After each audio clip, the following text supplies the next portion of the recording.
Hi, my name is Maya, but you guys know me as Horror Jabi. I'm a TikToker who makes scary types of TikToks like true crime and horror movies and all that type of stuff, but you are now on my YouTube channel. You're so golden. Today I'm going to be doing another true crime type of video, and I'm going to be talking about the killing or the murder of JonBanet Ramsey. For those who don't know, JonBanet Ramsey was a little pageant queen from Colorado. Her story got really popular after she was mysteriously murdered in her own house at 6 years old. No one has been charged for her murder since it happened in 2008, but I have a lot of theories and a lot to say about that today. In this video, I'm going to be talking about multiple different things, like my last video, where I'm going to be talking about her early life, her murder, her investigation, and some theories this time. So without further ado, let's begin. So I'm going to start talking about her early life. JonBanet was actually named after her father, JonBanet, who lived with her along with her mother, Patricia, who is known as Patsy now, and her little brother, Burke, who was 9 at the time of the incident.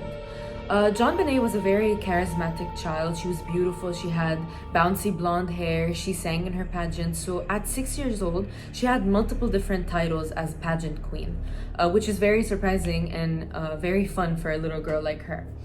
Her father, JonBanet, was a multimillionaire business owner, and her mother was actually a former pageant queen, Miss West Virginia 1977. So you can tell that with all these circumstances, their life was very comfortable, and that's how they could afford to get their daughter to be pageant queen, because pageant queen is a very expensive business to go into. Now I'm going to be moving on to her murder. On the morning of December 26, 1996, so she was 6 years old at the time, the police department got a call from Patricia claiming that her daughter was missing and that they had found a note saying that the kidnapper, the murderer, wanted $118,000 to return their daughter safely. 911 emergency. Police. What's going on? 5515th Street. What's going on there, ma'am? We have a kidnapping. Hurry, please. Explain to me what's going on, okay? There's a note left and our daughter's gone. A note was left and your daughter is Yes. gone? How old is your daughter? 6 years old. She's gone. 6 years old. How long ago was this? I don't know. I just found the note. And my daughter's Does it say who took her? What? Does it say who took her? I don't know.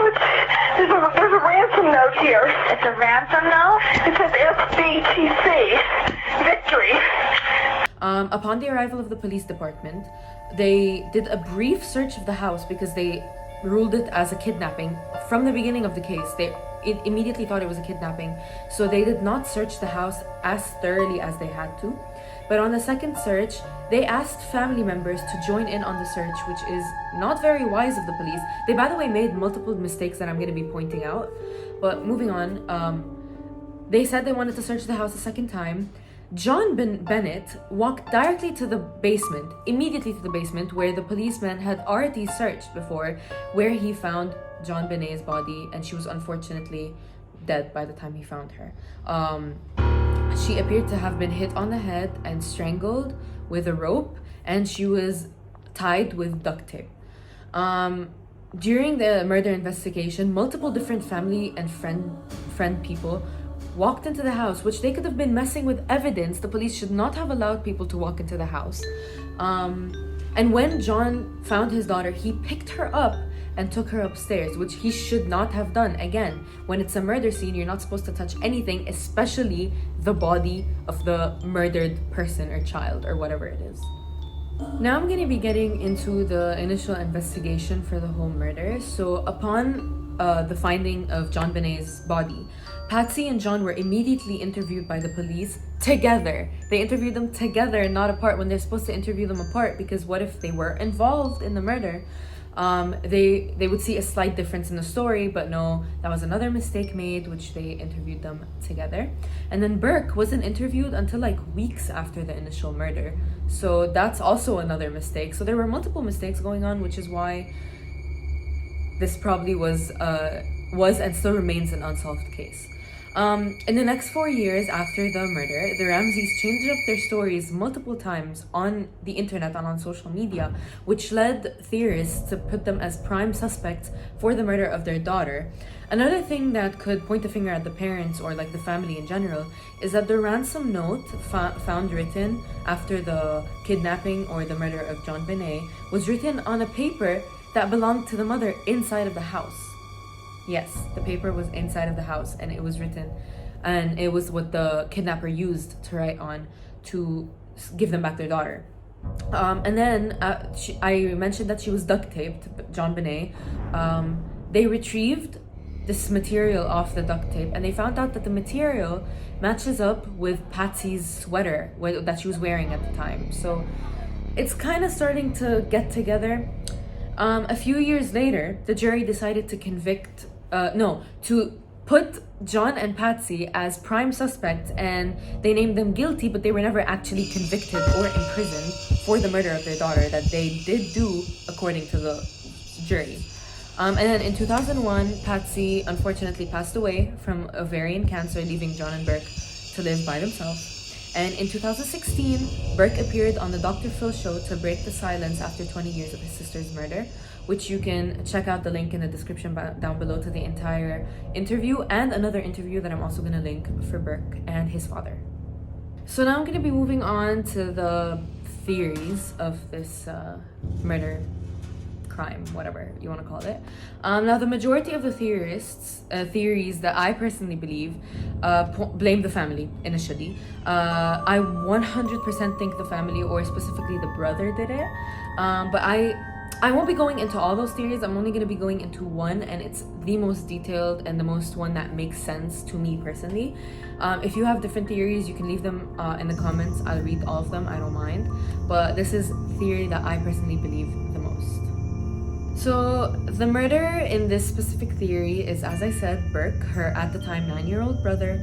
The theory starts off by saying that JonBanet and Burke were arguing, which is normal because they were kids. She was 6, he was 9. And Burke got really angry at her and he hit her on the head with a flashlight. Now, this is where the investigation comes in. When she was autopsied, they found out that she had a damaged skull. And they found a flashlight in the kitchen where they were sitting. So it just makes sense that she was hit on the head with a flashlight. They were also eating pineapple at the time because they found bowls of pineapple with their DNA on it in the kitchen. And after she was also autopsied, they found undigested pineapple in her system. So if she had eaten it the night before and that morning was murdered, the pineapple would have been digested by then, but they were undigested. So that shows the brother did it, but this is when the parents come in. The parents obviously want to cover up for their son who just murdered their daughter, and they didn't want their son to be taken away from them for a mistake, if it were a mistake. If it was a mistake.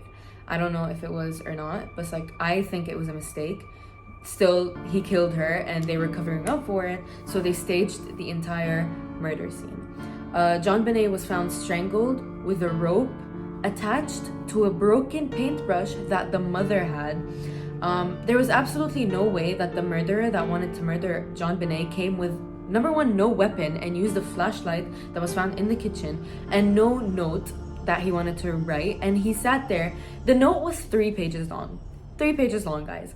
Who's gonna take a paper from the house and sit and take their time to write a 3-page note and going in detail on everything they want to talk about while they were murdering a little girl that lived inside of the house with her parents? Like, that just does not make sense. And the pen that was written with also was a pen that the mother owned. The mother probably wrote the note and staged the strangling with one of her paintbrushes along with the help of her father. Her brother, during the whole investigation, was in bed, and I personally think it's because he was told to stay in bed because he already knew what happened and they didn't want to make it look suspicious. So he was told to stay in bed the entire time by his family. So that was the story of JonBanet Ramsey. I personally already told you guys I 100% believe the brother and the family did it in general. Comment down below what you think. Do you think the brother did it, or do you think someone else did it? Like, the house had no sign of forced entry. Everything that was used was from the inside of the house, so it just makes sense that someone in the house did it. I really like this story. I think it's very interesting, and I can't wait to find out more because there's still more information coming out every day, and I'll update you guys whenever there's new information if you guys want that. So yeah, I hope you enjoyed.